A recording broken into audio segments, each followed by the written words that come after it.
the more research that we have learned about, we now know that the brain is not wired for it. It's for fight or flight. And that's what we found most of our ancestors doing. They were hunters. There was no need for learning the letters of having the letters of the alphabet. It wasn't until later on down the line that we really started looking at that.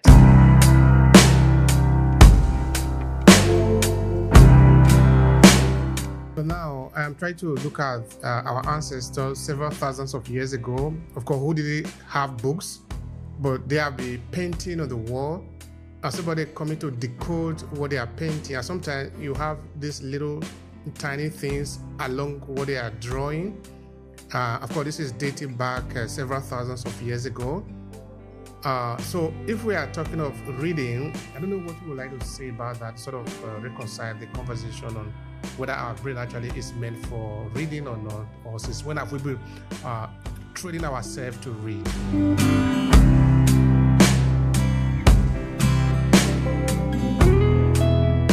Thank you for checking out this video. Are you getting enough value from it?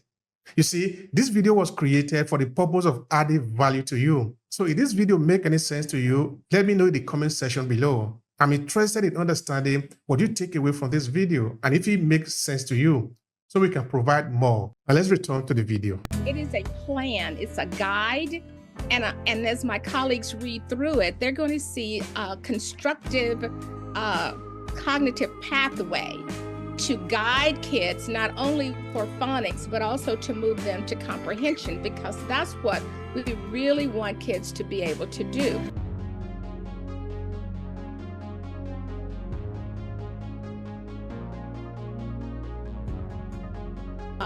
It's important to train teachers so that they'll know these are the two areas. Your child is coming in right here.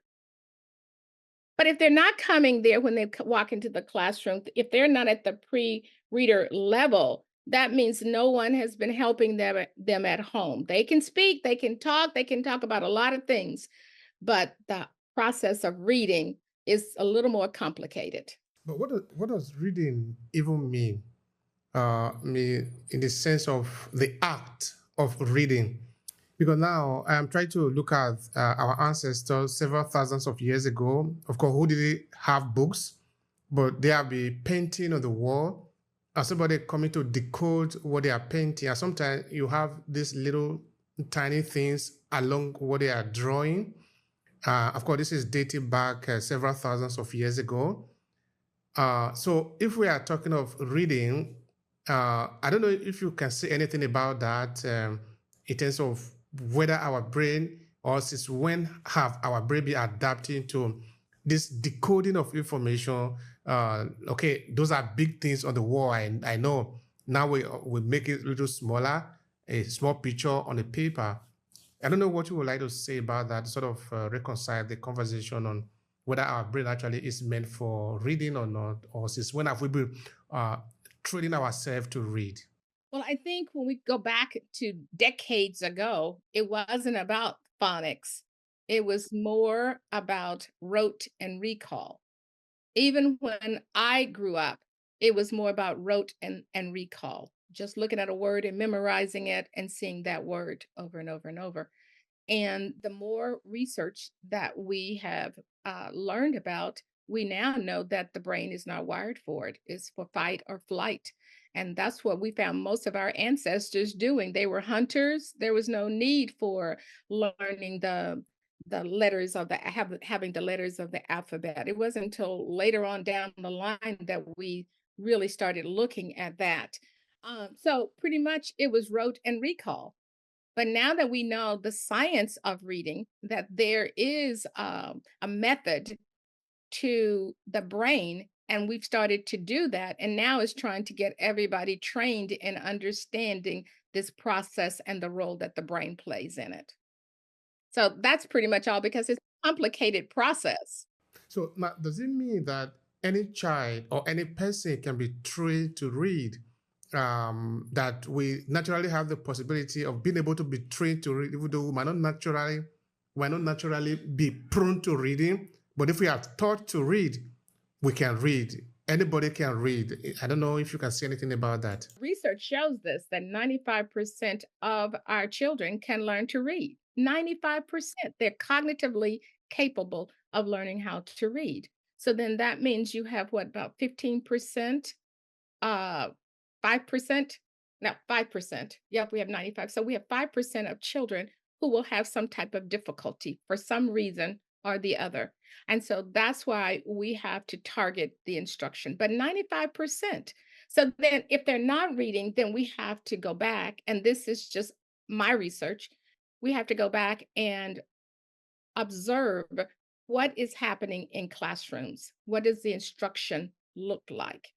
So when I said to you, this is the process that I would go through in teaching reading, I do it, and then we do it together, and then they do it in collaboration in small groups. So they're doing it where the teacher can observe it, and then finally the child is able to do it on their own. So the teacher is constantly watching students through the process. And then if they're not getting it, that's where and when the targeted instruction takes place, or the targeted intervention takes place in order to correct or to build whatever needs to be built in the brain for the child to get it.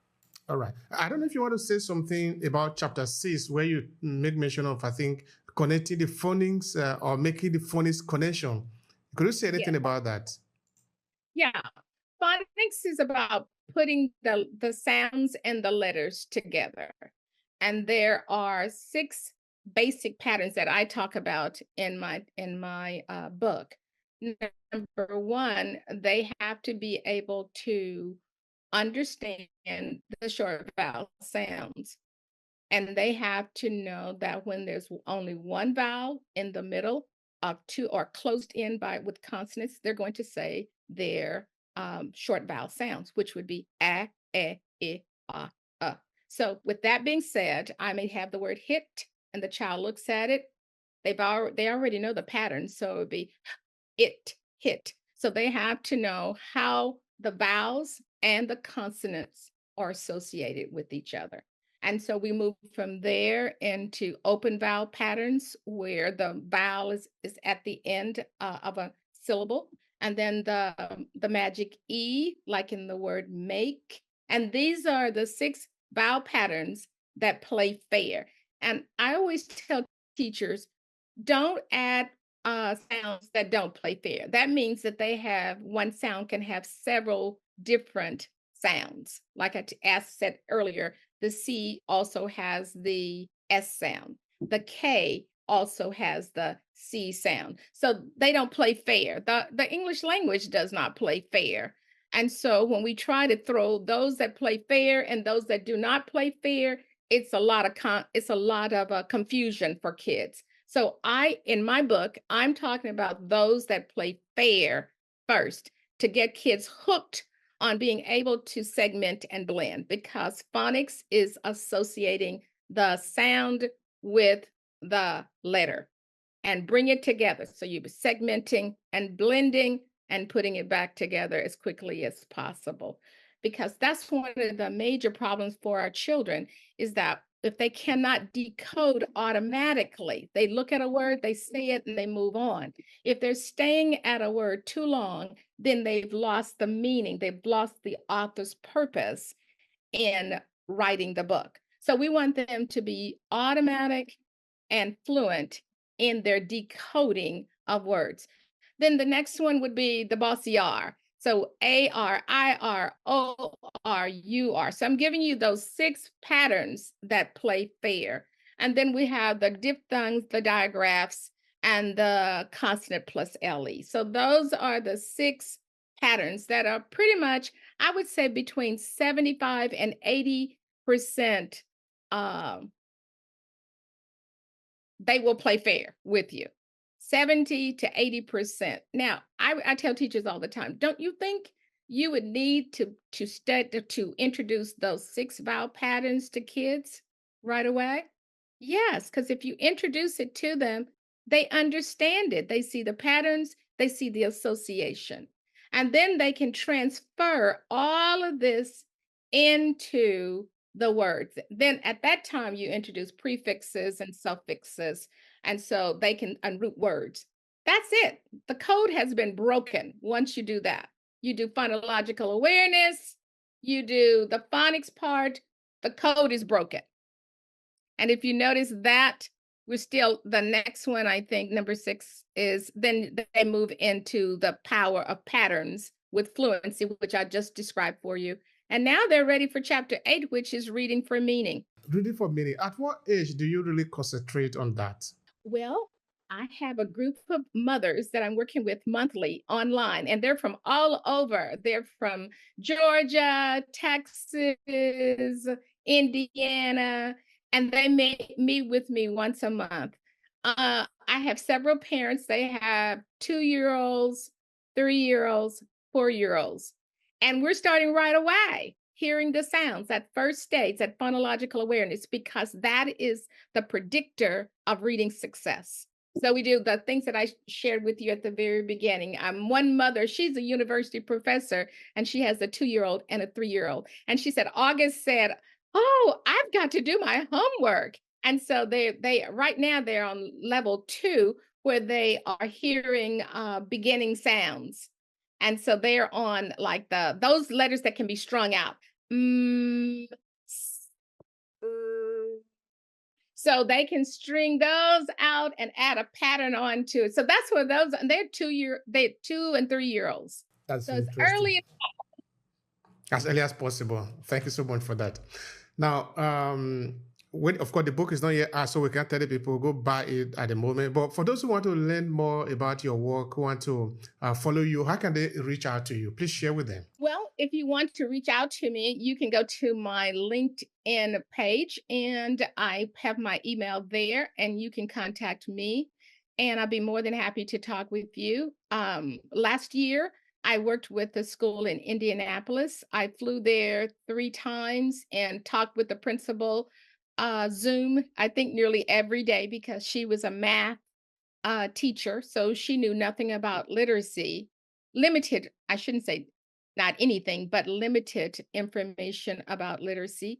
And so we talked every day. I did conferences with teachers, and then I did workshops online with them. So, and that school made such amazing progress. It was absolutely amazing. And most of the kids were African American and Hispanic children. And most of the Hispanic parents did not speak English. But by the end of the year, they were all reading. But I would say the major point is that phonological awareness is that they are reading by December, especially kindergartners and first. That's lovely. That is a pass mark. All right. So now, what would be your final thought here? Looking at your book, looking at your sharing here, looking at the key message you want to leave the people with. Please go ahead and do that. Number one, I believe that it is the child's civil rights to be able to learn to read. Every child. It's their civil rights to be able to read. And I think every teacher must be trained in the science of reading to be able to teach every child to read. And so my goal, my journey is to support that.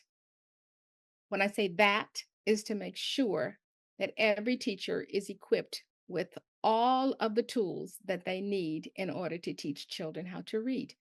So contact me and I can help you on that journey. Thank you.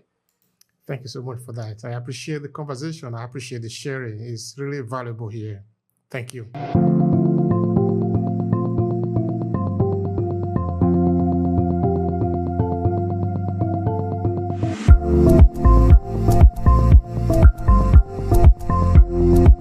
Hi, and thank you for checking out this short clip from Obehi Podcast. I'm Obehi Ewafo, the host of the Obehi Podcast.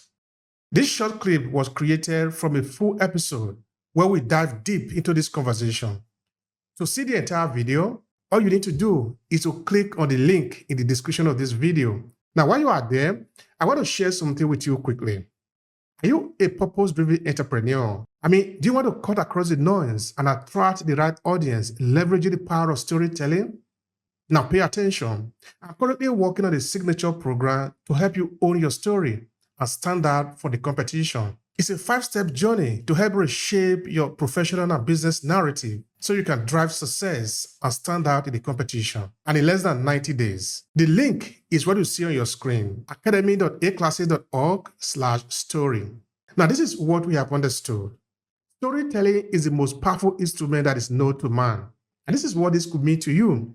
You could either choose to own your story and leverage it to amplify your message and whatever you represent in this world, or some other person could own that story. The choice is yours. So why don't take advantage of your story and use it wherever you are, whether you are in business environment or you are a professional individual who want to be able to build your influence and leave a legacy behind because you represent something. You are owning your story. You are somebody whose story is important. So the choice again is yours. Now let's get started with this short clip.